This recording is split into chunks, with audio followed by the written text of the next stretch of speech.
Hey guys, we are here in my backyard. I am Dee Dee Lancey, the COO of Fieldcraft Survival, and I'm sitting here with Dallas of Calipuya Honey, and we are super excited to share with you a bunch of basically bee content. And we're getting started here with beekeeping considerations on your homestead.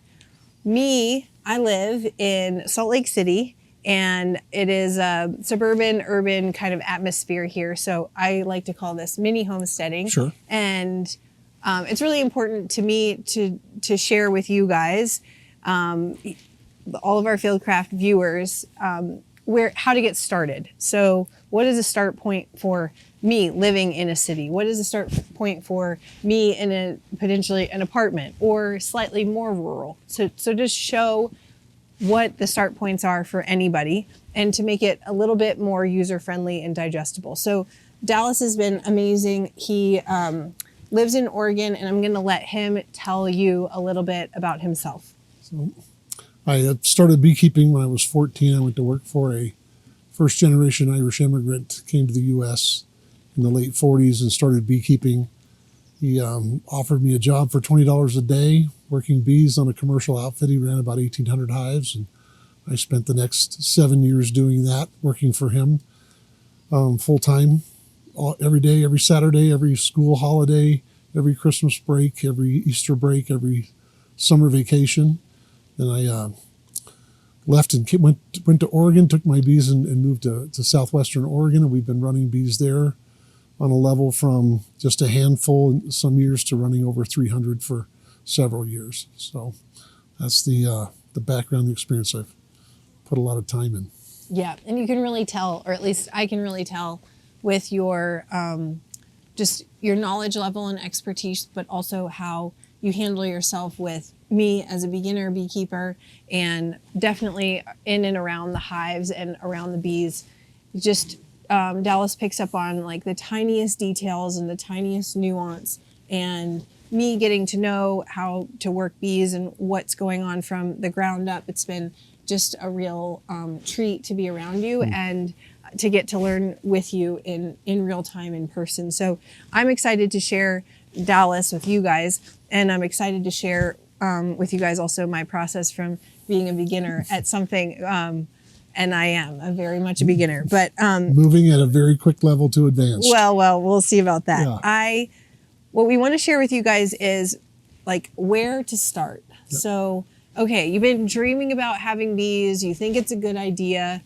Where do you even begin this process, and what are some of the considerations, primary, secondary considerations that people need to think about before they even get started? Before you get started, the number one thing to consider is where do you live geographically? Bees need an area where they can forage on plants.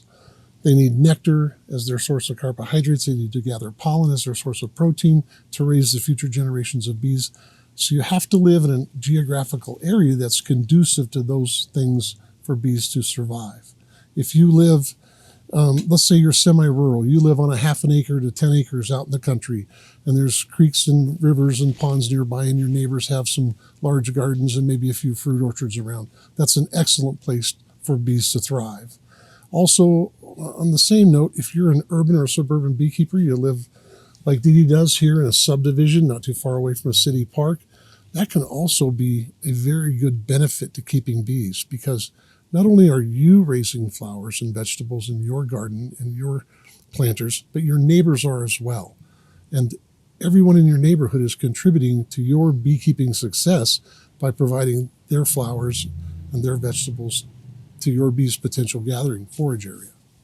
So how do you know if you have enough like plant material or foraging vegetation around you? How can you kind of gauge yourself before you get started? Take a quick overlook at everything that's within, say, a mile radius of you. Are you next to a farmer that runs 20 acres of alfalfa? Or do you have a nursery down the road? Is there a nursery selling to landscapers half a mile from your house? That nursery is going to provide a lot of stuff. Or again, if you're in neighborhoods or parks, there's always something blooming there, people constantly planting that stuff. Things that you want to consider if you're living, let's say you're living remotely and you have a homestead and you're in northern Idaho or you're in Colorado at 9,000 feet. Those are some considerations. That could be some pretty tough areas for bees to thrive in because they don't have long growing seasons or you don't have enough natural forage to support bees, raising bees spring through fall and then gathering enough nectar to support them to the winter. It's still very doable. You can do it. It's just going to affect the management strategies that you apply. Okay. So what are a couple of, or what are the benefits of even having, like why would we even want to have bees? The number one benefit to keeping bees on a homestead, people think is honey, and that's understandable, but it really is a secondary issue. The first one is to increase the yield of your garden and your orchards. It's to increase the yield of your harvest. You want to grow as many vegetables and as many fruit as you can on your homestead for your family. Bees are going to increase that several times over versus not having pollinating insects. Plants need pollination to grow bigger and larger and stronger fruit. Okay. And so you did mention maybe a secondary benefit and maybe actually the thing that gets people enticed by beekeeping is maybe like a little bit of a lost leader, but is definitely still a major benefit. It is a major benefit. Honey, right? That is the honey. Yeah. That is the honey coming on. Honey, it's a nutrient-rich natural sweetener. That is the number one benefit. Number two, it has medicinal qualities that we don't want to overlook. There is also pollen that bees gather that is very high in protein and antioxidants and amino acids. A fourth thing is propolis. It is the glue that bees use to adhere and seal up any holes or openings in the hives or between the equipment in the hives. And that has huge antifungal, antimicrobial, and antibacterial properties, incredibly medicinal. And so we've got the honey, the pollen, the propolis. Yes. And then two more other things that me personally I'm interested in, which is the bees wax and the royal jelly. Can you tell us a little bit about both of those things too? Sure. The beeswax, that's the building material that bees use to create the honeycomb in the hive that they grow young bees in. It's the superstructure of the hive that they use, the mechanism. That is harvested for lots of different reasons, for candles, for medicinal salves. It's used for that, for ointments, things like that. The royal jelly is another incredibly nutritional but very rare, hard to harvest product of a beehive. It can be done. It requires a little extra effort, a little extra focus, but from a homesteading standpoint, you can certainly accomplish that. Okay. And then, so you've got the location. Let's say you're in a location that it's going to work. Like you have enough Made that determination. Neighbors or foraging vegetation, and then you know on your property you can sustain it. Then you understand the benefits of it. Now, what happens next? The next thing you consider, you've made a consideration, you've evaluated it, you're fairly confident we can keep bees here. They're going to be an addition to our homestead. Then we have to decide on how we want to get started. Yeah. That's the key right there. Does your neighbor have some hives that maybe we can get started there? Do we need to, start out with established hives that we're going to purchase from a beekeeper? We can start with small nucleus colonies, starter colonies that we grow into our own beehives over the spring and summer. Another option is a package of bees where you get a queen and just the bees, and then you supply the equipment to get them started. Okay. And there's some pluses and minuses to all of those.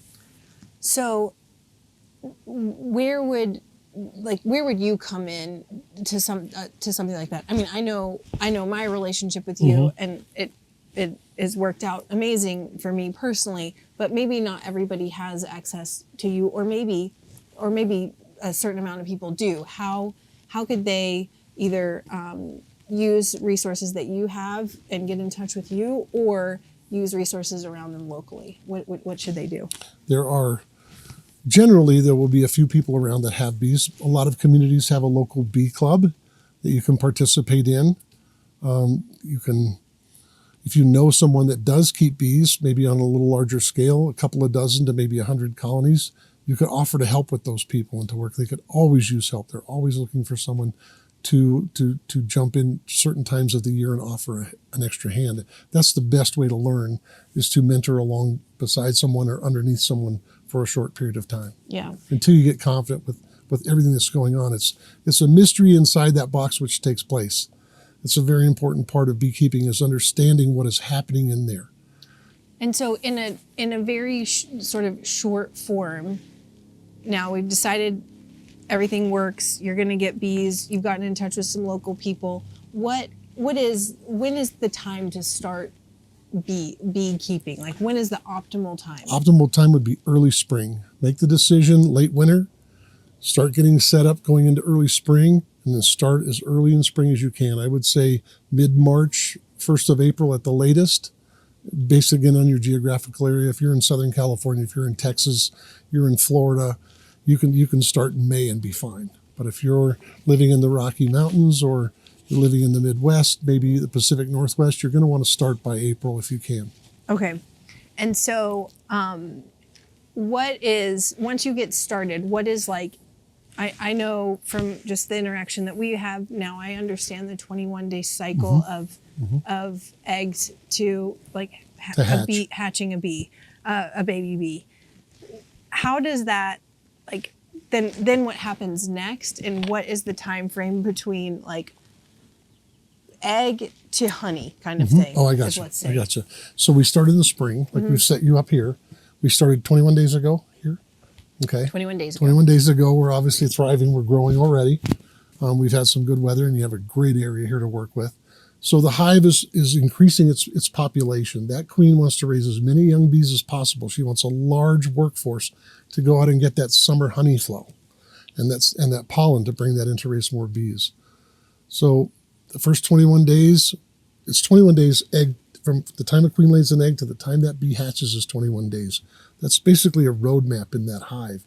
If you open that hive, you can look back in 21 days and see how the hive is progressing based on the brood, the age of the brood. Once you determine that, then you want to consider, where are my bees at right now? Are they bringing in nectar every day? Are we consuming more than we're bringing in? Are we bringing in more than we're consuming? Okay. Is the hive growing or is the hive shrinking? In that early spring, you want to maintain a growth, constant growth of that hive leading into summer. Once summer hits, you want to make sure they have plenty of room to store any additional honey that is coming into them. You don't want them to slow down working because there's no room to put honey. Okay. And then in the fall, you want to harvest that honey, take that off as their population begins to shrink now as they condense themselves for winter. They will go into a sub-hibernative state in winter. And so they don't require a lot of room. The smaller the room they have in the hive to keep warm, the more advantageous for them. Okay. Okay. So we've started Mike's hives up at his house, which is more rural, agricultural type of setup. And he has 4 hives. And now he's on day 42 to 44-ish. Right. And so you've checked on his hives twice. Once with me 21 days ago, and then today as well. I can't believe that was today. And his hives are doing pretty well also. Right. We have different things that we're both working on, and we're at different stages. But what happens, like, let's say next, we've done 2 check-ins at 21 days, and what happens next? We want to make sure the determination today with Mike's bees are that they are on the grow. They are bringing in more nectar than they're consuming every day.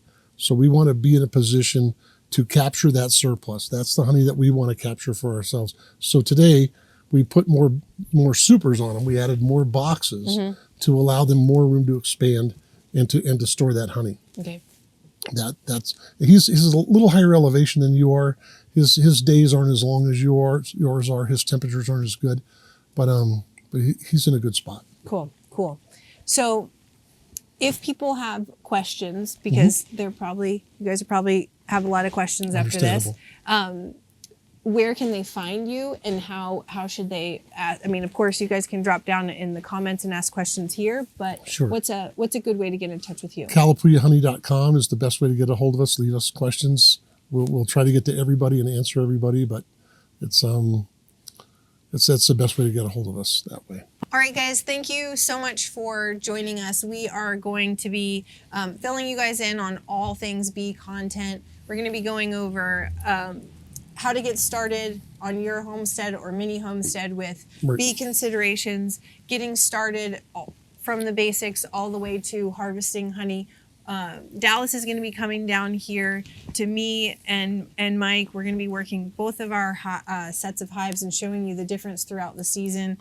You can follow along on Locals. We're going to be doing longer format content there, super educational, really in depth into the weeds and all the details that you guys want to know. Be sure to let us know if you have questions about anything specific that we have mentioned or that you would like to know more about.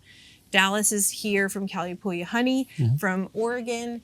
I'm having an absolute blast getting to know him and just soaking up all of his knowledge and wisdom around bees and all things bees, hives, honey, propolis, pollen, and everything. So tune in, hit the notifications, sign up wherever all the guys tell you to sign up. We're here for you to share all of this yummy knowledge with you. Sure. Okay? Sure. Yeah? I like it. I think just one of the biggest considerations for homestead beekeeping is probably having bees on your homestead is one of the absolute best components you can have for the square footage that it's going to require on your homestead.